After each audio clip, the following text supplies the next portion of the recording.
it too. You guys are really. Good morning. Today is Thursday, May 11th, 2023. This is meeting at Natural Resources and Energy. It's 9:15 a.m. And we have three things to work on this morning, or at least keep track of. One, we have Senator Lyons here to present an amendment on H158, the so-called bottle bill. We also need to touch base as a committee on S112 and talk again about how we're going to address a study committee for the renewable energy standard. And there's so many things going on. There's one more order, piece of business. Yeah, thank you. S100, where we just got a side-by-side. So we're trying to get a lawyer so that we can do some orderly walkthrough of what happened to the housing bill. So obviously we're not going to get them all done between now and floor, but at least I'd like us to have a plan, and since we're doing it in a public meeting, let other people know how we're going to try to dispose of the business in front of us. So good morning, Senator Lyons. Good morning.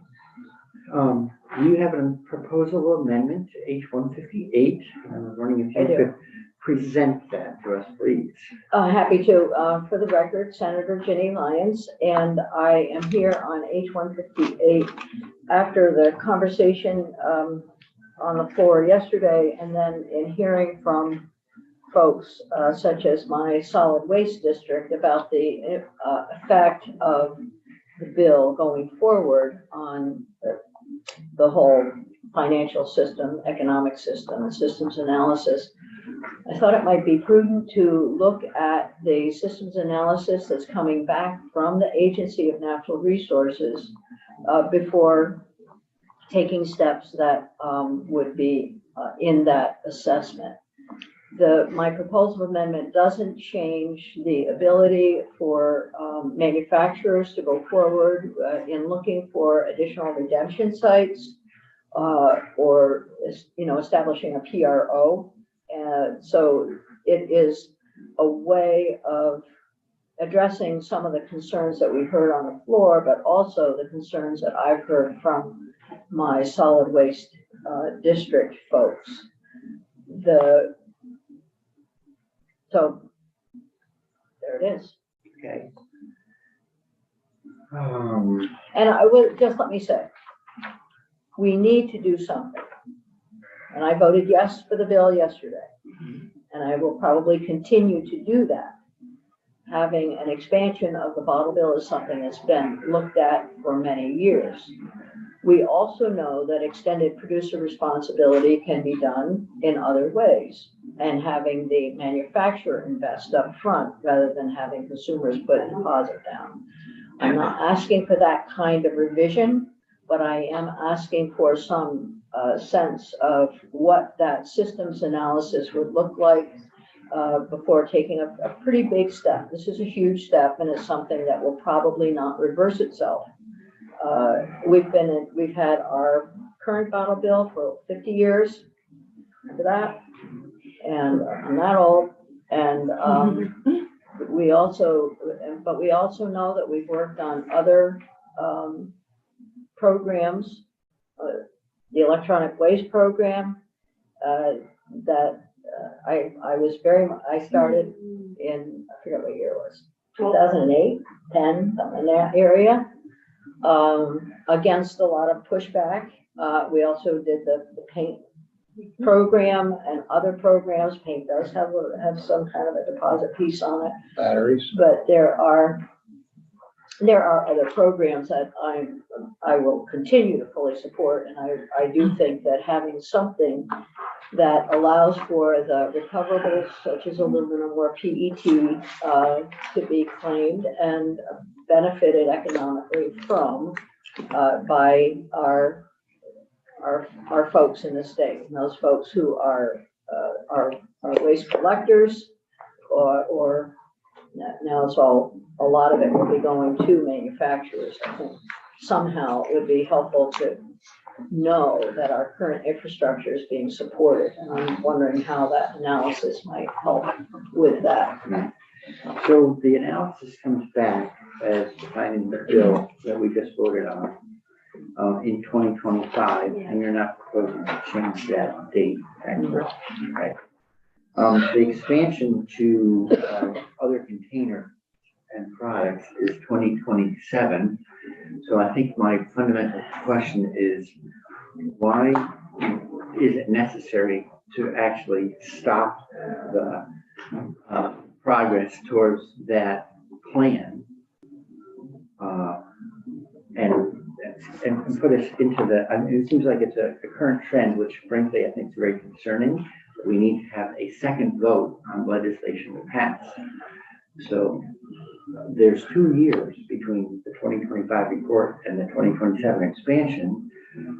There's going to be a legislature that I think will be all the more keenly interested at that moment because of the report, and we'll see the implications of what we got done in the next 2 years. So I don't know why we would to challenge ourselves to have a second vote on it as opposed to simply be responsive to the study in hand. We would have 2 years in the legislature to say, you know, it's not working as well as we thought, or there are cost implications that we haven't yet figured out. Let's change the design prior to going any kind of expansion. So I think honestly, that's my question. Why would we not trust ourselves to have? I think it's reassurance. I think it's based on the comments that we heard on the floor and the comments that I'm hearing outside of the building, that there will be a sincere evaluation of the work that comes back so that we can ensure folks that they will stay whole or at least be considered economically. So, and that includes boots on the ground. That includes the 88-year-old woman who is carrying a big box home, but I figured she's going to use Instacart. But yeah, so or getting her redeemables. So we have a family process. So everybody. Yeah. Well, everyone who gets those bottles home that needs to redeem bottles somehow got them home. Yeah. So that argument really is puzzling one to me. No, they do get them home. I think The question is, are lighter than so will there be an opportunity for the third box outside that is the redeemables, and then that redeemed amount comes off of your bill, or is there are jurisdictions doing exactly that. Continue to have the kiosks where we can put our so those are the things that people are thinking about right now. Well, when we expanded the solid waste program to include recyclables, there was no such thing as blue bins. Right. Someone saw an opportunity, responded to it. I do think the same opportunities there in this one, but I have a green bin. We got a yellow bin for compost. We're gonna need Okay, another green color. bin. Senator White. A green for your money you're getting redeemed. Oh, okay. Thank you, Senator Lyons, for bringing this forward. I'm wondering if in creating this amendment, you considered some of the concerns we heard from the redemption folks, which what I've heard from folks in our district is that the continued delay of the bottle bill passage has actually caused them to get at it, a lot of problems. And it also has not allowed the market to really develop or have new folks enter it. So while I really appreciate and respect how you're responding to concerns you've heard, I'm much more concerned that a delay or even the appearance of, oh, we're gonna take another bite at this apple again in 2 years is just gonna stymie the work that people need to do and cause folks like the Trombleys, who I spoke about, to just say, we have trusted this legislature and you've failed us to expand it multiple times. So this feels like a false bargain. So that's really my hesitation, although I think it's a tough balance. So I'm wondering if you had spoken to any redemption centers and, okay. No, but I have visited a friend, redemption center who owns one, and many times. Nice. And the problems that are associated with that. So I do know the problems associated. Senator McCormick, and then let's go to Mr. Chapman, who's gonna be playing an instrumental role in implementation. A little historical perspective. One of your predecessors, Mr. Chair, also from Madison County, also from Madison County, Senator Reedy was once the chair of this committee. I should have a list of all past chairs. It was a long, long time ago. And she got criticized for filling this room with examples of vessels on which there was no deposit. Expanding the bottle bill was on the agenda 25 years ago. Okay, and I think as I invoke Jimmy Carter on global warming, I would say the same thing. This is something that some people don't want to do, and some of us do want to do it. And there comes a time, again, use the plumbing facility for its intended purpose or get off it. I think very much it should happen. And when I was chair of Natural Resources and Energy, I did sponsor a sculpture in the lobby of the State House of all the bottles that are not being. And we work closely with UVM to do that. So this is an important step. There is absolutely no question about that. The question is, how seriously will the systems analysis that comes back, how seriously will that be considered without some legislative insurance? And so I look to you, because you will be probably a number of you sitting here at this table in 25. In 25. As they say, God bless. Well, that's when the report comes back. Okay, so thank you so much. We're good. You're welcome to stay if you like, but you probably have things you have to get done as well. I've got a meeting. Okay. But thank you for listening to me. Thanks for coming in. Thank you for taking the time. Sometime we'll talk about, I mentioned it to Senator Watson yesterday about the fun that I had with the electronic waste recycling program. Oh, yeah. I'd be happy to Good share. story. This, Fun feels like maybe a nice word that you're using right now. Adventure. this is definitely the nerdiest room Thank that you. I've ever. Thank you. Thanks for your work. So what counts for fun or an Yeah, adventure? our definition of fun will stun some people. Okay. Mr. Chapman, good morning. Thanks for jumping in on short notice. I think Judith sent you a copy of the amendment, and just wondering if you can talk to us a little bit about, I don't know if you have any thoughts. I don't know, I'm not asking so much for an administration position on it, but just as someone who's involved in these kinds of programs, do you have any sense of what the consequences might be of adding basically building in a hard stop, and we don't proceed unless we have another bill that says, go ahead and expand? Sure. For the record, Matt Chapman, Director, Waste Management and Prevention Division. So I feel comfortable basically saying I had a chance to briefly review it, and I haven't had a chance to sort of look at all the effective dates and line everything up, though my reaction is this amendment is responsive to one of the issues and concerns that the agencies raised in our testimony around H-158, sort of as it's progressed through the State House, how ideally, before we make a final decision on whether to expand or not expand the bottle bill, that the legislature would have the benefit of getting to see the systems analysis and evaluate both the costs of expansion and also other alternatives or system alternatives before making that decision. So I think from a programmatic perspective, we're supportive of this amendment. Okay. In terms of the information the legislature will have in 2025, with or without this amendment, the information's essentially the same, right? It's just a question of the process for moving forward after we see the information. Is that right? I mean, that's my take on it. It's not supposed to be a leading question, but that's my understanding.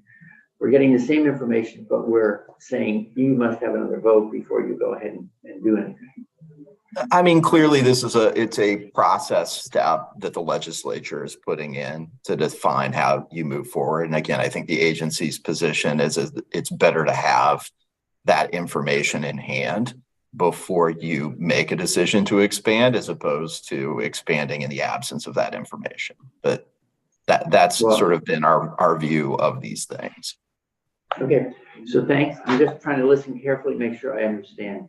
I thought you just said proceeding in the absence of that information, but my sense is we will have the very same information either way. It's a question of procedurally what happens after the receipt of the information. Did I mishear? No, Senator, I think that's an accurate portrayal. It's a question of whether you would be voting to make effective the expansion or alternatively voting to repeal what you had already passed. Yeah. Okay. Thank you so much. Senator White. Thank you, Mr. Chair. Are you familiar with if this step was taken in other states that have expanded their bottle bill? I'm not. Okay. Because my understanding is they had a similar process and didn't do this kind of, I would call it a check back. Yeah. For their expansion. Then my other question is, you might not be in the best position to answer this, but what I've heard is typically businesses or entrepreneurs, when they are given less assurity by the regulators, especially when we think about the change in the amount that the redemption centers are getting, they're unable to make a clear case for investment to the folks that either they as the investors as the small business owners, or if they're in a situation where they have folks who are investors in their business. It's very hard to make the case to invest in infrastructure like, let's say, those reverse vending machines. I'm wondering if you've heard any concerns from the folks that you'll be regulating and working with on how comfortable they are making investments in the absence of some assurity that we will see expansion. So I think it's one thing that's sort of important to note with the system that the committee's setting up is that the person that is responsible for expansion is going to be the beverage manufacturers. So yes, they're going to be responsible for those investments in technology and ensuring that the sort of collection requirements are met, whether expansion does or does not happen. So, but to be clear and just to answer your question, no, we're at that point of the session where our ability to actually have communications with people is much more limited. So no, we have not had any conversations with anyone about this amendment. So because what I've heard is that if we were to continue to delay expansion of the bottle bill, we would continue to erode the trust that many of the small businesses have who have been, as I think Senator McCormick rightly pointed out, been waiting and waiting and waiting for this type of change and are at the point where they're closing their businesses. So for me, this is a risk that I'm unwilling to take. And I think that if we do see something in the systems analysis that would ultimately change our direction, that then we have the opportunity to act, but we would be stymieing 2 years of possible consideration and investment, and we would be continuing to have the same issues. So I appreciate you taking the time to be here and express the administration's perspective on this, and also respect that you haven't had time to talk to the folks who you'd be administering the program with. Okay. All right. So you mentioned the interrogation. Is there a question in there? No, I asked the question. I was just thanking the witness as I was done. Just checking. All right. Anyone else have a question for Mr. Chapman? All right. Thank you. So, can you remind us how many by area, how many PRO like EPR programs does the state oversee now? We do batteries, paint, electronic waste, mercury, 1, 2, 3, 4. Anything else that Batteries? Did you have batteries in there? No. You said batteries. Oh, I did. Right. Right. There are sort of several mercury ones. There's mercury thermostats, mercury light bulbs that are distinct from each other. Okay. And maybe soon household hazardous waste. All right. So thank you very much for beaming in on short notice. Good luck in the corporate cup today. I hear you're leading Team A&R. On the record. Thank you. So I'd like to ask anyone in the room who's interested in participating. So Ms. Gallagher, you've been one of our regular witnesses. I don't know if you would like to speak on this one. We're just going to give people a chance to jump in the chair and give us some feedback. Or Mr. Burns, I haven't had as much time to look at it as I think Paul has, so. okay. Mr. Burns, please join us at the table. Thank you. Thanks, Mr. Chair, members of the committee. For the record, Paul Burns, Executive Director of VPIRG. I don't have much to add beyond what several of you have already said in terms of your initial responses to this. I think our perspective is that a check back, or whatever we want to call it, provision as Senator Lyons proposed. And I want to say I have deep respect and admiration for Senator Lyons. On this particular matter, we disagree because I think it is time to make the decision. And I do think that it would prevent effective progress from some folks to prepare for the expansion of the program and the improvements that are envisioned in H-158. It would also be, I think, a terrible blow to the redemption centers who are looking to this body to make a decision now, to give them some hope. And I think to put this particular provision in would be withdrawing that lifeline from them. And I would be deeply concerned about the effects that would have. So I appreciate the proposal, but I do think you're going to have all the information that you need and plenty of time to act should you decide that that would be necessary. That's our thank you very much. Senator? Yeah, just as a comment, it feels like it is the default to move forward with the option to stop it, or is the default to stop it with the option to move forward? And I'd rather have the default be move forward. Okay. Well said. Thank you. Thank you. Could you say that on the floor? Yeah, I could. Yeah. I think that everything we pass, there's the option for a check back. Right. In You know, event, the default is move how's it forward. working? Yeah. How's it working? You know? Especially with support. Mr. Rice, you represented various interests in this whole process. Would you like to speak to the committee on this amendment? I can't right now. I'm reading the language as you guys are. I haven't got any feedback from Sure. either of the clients. Sure, appreciate it though. Yeah, this is one of those third reading moments where things are moving so fast. Ms. Hurl. For the record, Lauren Hurl, Executive Director of Vermont Conservation Voters. Yeah, I just share the same concerns. I know Senator McDonald has brought up several times that it was like 12 years ago that I was testifying on expanding the bottle bill. This is not a new idea. This is not the first time this is done. Like the difference between an Affordable Heat Act that we're creating something innovative and new. And even in that, I don't love the presidential check back, but part of it because we didn't want this very conversation that every environmental bill has had a check back. Yes. Like I just think it's a bad precedent, totally unnecessary on this. Again, deeply respect Senator Lyons and know that she's got, her heart is very much with us on all of this. But on this particular one, I would urge not looking forward to this and using the construct as Senator Watson described it. I think makes a lot of sense in this case. Okay, great. Any questions for Ms. Hurl? Okay, thank you for jumping in on the fly. Okay.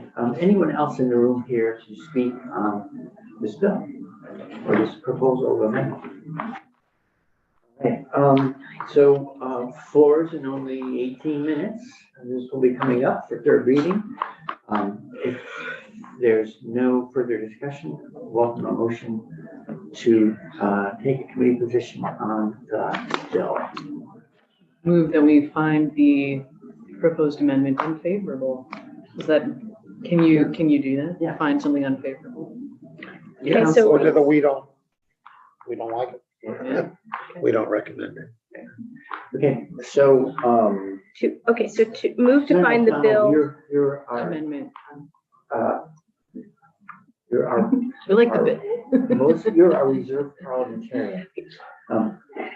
It's not often that we vote on something, make an unfavorable recommendation, but anyway. So a yes vote would be to find it unfavorable. So a yes vote is in this regard, a no to the Is it amendment. no thank you to the amendment? Yes. Yes, we have no bananas. Yes. I'm happy to, So any further discussion? Senator McDonald? We seem to have substituted the word check back for dither. And our opponents made a decision decades ago that they were gonna wash their hands of spending any money they didn't have to spend to clean up the mess that they knew was coming when they said no deposit, no return. And we keep honoring their decision by treating it as anything more than what it is. Because they won't dither during this period. They will fund ads and promo and editorials, et cetera, et cetera. Their goal is to save the money and dump it, make the public pick up the tab for getting rid of this stuff. And they will continue to do that while we dither, should we choose to do so. So we vote no, not to accept the amendment before us. I think you want to vote yes. yes, so you'll vote yes if you want to find it unfavorable based on. Well, I Senator hope whoever Watson's. stands up in the Senate says we find the I'll- amendment on the I- calendar I just unfavorable. might. Yes, Or you, I'll report. you'll report the response, okay. I'm happy to call the roll. Yes, please, if there's no further discussion. So just to Only be, first, because I'm confused on how I'm supposed to vote. so as the clerk, if you vote yes, you are voting to find the amendment unfavorable. If you Yes. vote Senator McDonald, Yes. Senator McCormick. Okay, now let me go over this. Yes. Senator Watson. Yes. Senator White, yes. Chair Bray. Yes. So on a vote of 5-0-0, the committee finds the Senator Jenny Lyons amendment unfavorable. Okay, thanks very much. So I'll share that with the floor this morning. Thank you, everyone, for coming in and for the discussion. So with our last, 16 minutes, we only have the housing bill and an RES study to discuss. So I want to pause. The biggest fish we have to fry that's in our basket is S-100, the housing bill. I know that economic development was meeting this morning to start going through this. We're in a somewhat enviable position of having I believe since the last time we worked with Mr. County, that there are some things bolded, but I don't know if the bolded material in here are the only changes since the last round. So, and unfortunately, she was not available to come into committee, but I think what I was going to ask people to do is, if possible, we will probably have some downtime today, and maybe people can just start reading through and double checking S-100. Okay. This version, the May 10th version compared to the last version we got. I'm going to be talking to leadership about their expectations about when this will move. I don't know precisely how much time we have for looking. But it's one of my jobs between here and the floor. And then I'll also be trying to see if we can schedule Ms. Chakowski to come back to committee and spend a little time with us. Maybe we catch half an hour somewhere along today, which I think is going to be a start-stop day. Hurry up and wait, Dave. I don't think finance is coming back until we're having floor, and I think finance is going to start at 1:30. So maybe, are you guys, About is gonna go at 1. I don't know. I don't think we have anything that We have one more charter. we have one more charter. Yeah. So if we are needed, I think that the charter of whatever town we We'll make it can without you? Yeah. Okay, all right. We So can talk to how your colleague in Addison to see if she's amenable to that. Okay. Um, Not check the calendar. She does whatever Chris says. Like, it's helpful that you don't have like a major bill, like maybe instant runoff loading to be working through in there. Mr. Chair, could I ask a question about this? So we didn't fully get through the original Yeah. walkthrough that we had shared with economic development. So I have two questions. One, some of these sections are within our jurisdiction, some of these are not. So I'm planning on only. We do Title 24, all municipal planning, regional planning, and Act 250 there, with Title 10 and 24 both.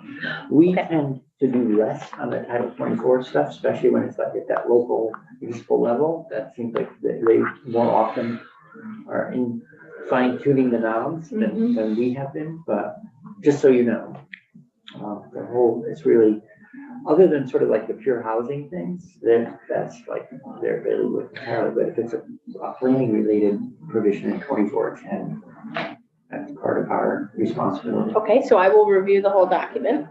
And I think later on you'll find stuff that's pure housing. yeah, that was kind of my question was, I'm not planning on spending too much time on what I believe economic development will be doing. Sure. And then my second question is, are we planning on doing another joint with them? Or is this, we're gonna make our decision, they'll make their decision? Because do both committees have to concur for it to, or could one committee not concur and the other concur? Like what's the? That's, I would say we want to act in concert. So we try to make sure that we sync up with the other committee. So if we find. Parliamentary mayhem would not be for anyone. I know, I'm playing out the scenarios. If they agree, we don't, or they don't and we do, like what would happen? So if we have any issues, we should come to you. Yeah, please, the sooner, if you see sort of I think we're at the point, be blunt, like, we're looking for, anything of interest, sure, let's flag it and maybe, and discuss it amongst ourselves. I think in terms of proceeding with the bill, we're in the land of, being asked not to object unless we find like deal breakers, you know. Okay, I'll look for some. But I don't know that for sure, so let's be flagging both. You know, I'm not sure how people are managing the calendar. We do have a veto override session scheduled in June. So it's not a drop dead if we're not. If the thing is not wrapped up entirely because the bill's got to move from side to side, et cetera. So I'll see if we can, Jude, could you please see if Ellen could come at 1? You've probably already done that. It's right there. I like it. How, Brilliant. this is why you're in charge. Yeah. So if you could send that, that'd be great.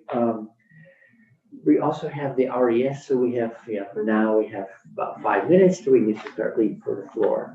So my sense is, based on conversation in committee and out, that we started out with sort of a JFO-based study. We took testimony and went back towards a DPS-based study with inputs from outside, and now my sense of where the committee has evolved towards is back towards a JFO-based study and work group. Is my understanding the committee's position right? That's fair. Okay. The House version is where I would align myself. Okay. at this moment. So what I would ask people to do then is to get hold of a copy of the House version. I'd like us to sit down and look at, although the methodology is really different between the two, we did spend a lot of time thinking about what questions we would like to have answered prior to getting back here in January. So if we can, if people would just, when you have other spare moments, maybe look at them side by side so that we can sit down and reconvene. My sense is that we might go the route of thinking aloud with the committee. Feel free to suggest another thing. Look at the two side by side and figure out what if we go the JFO route, and perhaps with changes to address things that we think might make it a better process, or answer questions that aren't addressed in it. Could be add, delete, edit, but something along those lines. Thank you, Mr. Chair, and I appreciate that I know you've come a long way on this, and I appreciate you I feel taking like the I'm time. back where I started. There you go, you've full circled it. But I did want to say thank you for really listening to members of the committee and processing kind of our reaction to the two opportunities in front of us with this study. So I wanted to say thank you for that. And I know that you are a strong proponent of renewable energy. So I also really appreciate that you've taken the time to reflect on what the best strategy is. And I don't think either direction was an intent of saying not to move forward with our goal of renewable energy. So I just want to be clear on that. But my question to you is, timeline wise, we would need to concur for us to get something, in my understanding, for next year. Is that inaccurate? I spoke with the pro tem just to verify to what degree we can rely on days in June. Okay. We, bills that are in process concur with further proposal amendment, for instance, if that's what we end up doing. Any bill that's in process and is simply not getting all the way through enactment or shipping to the governor, because of the calendar, will be given time to proceed. So the 4 days we have scheduled when we get back, we have time to make, if we chose to concur with further proposal of amendment, we would ship it, and then we have a week, a calendar week, whatever, when we get back, so that it can advance on the calendar. Still, even if we concur, theoretically, we also have a delay day, a notice day, and a vote on the House. So we are going to require time unless there are rule suspensions, which I don't believe we're going to get. We're going to need rule suspensions both sides. We will need extra days beyond tomorrow. Now, if we're back next week. Either way. Yeah, either way. It's a question of, it may be a question of, if we work promptly, we may lose no time. I think my preference at this moment, and I will do what you asked, to look at the two and see if there's questions. And I know, Senator Watson, you had worked on some questions at one point, so perhaps those would be a good starting point. But I think my preference at this moment would be to concur rather than to make adjustments. But I will hold that position until I've done a more thorough look. Because it sounds like from your description, either way we would be going into June. There would, and that is where I'm unsure, but it sounds like you've gotten clarity that even if we did concur, we would not be able to move something other than in the veto session. That is my understanding of how the calendar will play out. That we will need some extra days in order for it to take its procedural steps. And just so I'm clear, what we can do in the veto session, other than override votes, is stuff that was already in the calendar. Yes, Right, so this is okay. in the calendar. And The one question state. of getting to the finish line requires the clock to turn multiple times. And I was assured that because we're in this status, that we'll be allowed to continue to use this legislative session to get it over the finish line. Yeah, thank you. So, curious if this puts us further behind in terms of getting started. I mean, sometimes, if things couldn't start until the new fiscal year anyway, then it wouldn't necessarily put us behind. The other thought is, wondering if you've had any thoughts about whether or not this has the potential to get vetoed. And Yeah, because what it just. right, because then, I don't think we know the answer to that. yeah. I mean, calendar wise, so, here's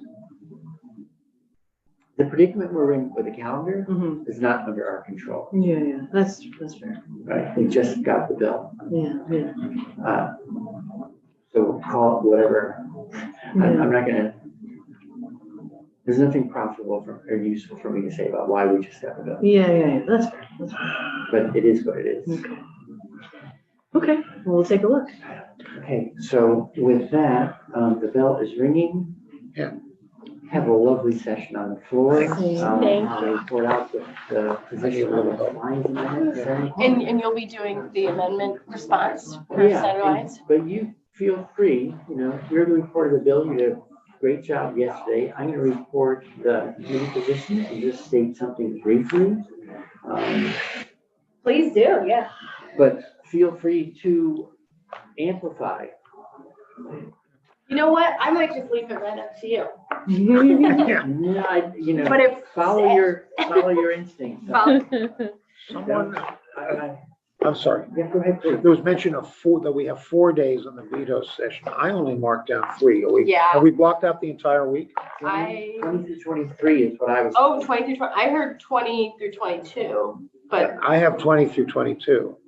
I might like your odds a little better. Longest days in there. I have something on the 23rd that I'm gonna have to cancel if Yeah, so, and You- along with I would skipping ask Ms. Ashley. Chakowski, and I'm verifying all this in the corner office, I will make sure that it's 20 through 23 inclusive. In the middle of hay season. well, that's a whole week. I mean, that's a Yeah. legislative week. That makes sense. I have 20 to I 22. mean, that's the way I thought it was, because it starts on a Tuesday, so I figured, Yeah, when I heard it as a legislative week. But okay. at this point in the session, it's good to dot the i's, cross the Yeah. t's. Yeah. And also, I apologize if I should not have asked that question on this What? line about the veto. I feel like even just saying the word makes it happen, you know? I think that it's like out of our control. You know what I thought about the other day? He has a bureaucracy now for his vetoes. Like he has staff that have 3 options on a form. It's support, neutral, or against. Yeah. And neutral is usually he vetoes. Oh, we're still live. Oh, there you go. Oh, we are adjourned. Well, maybe we can trim it. Yeah, I know.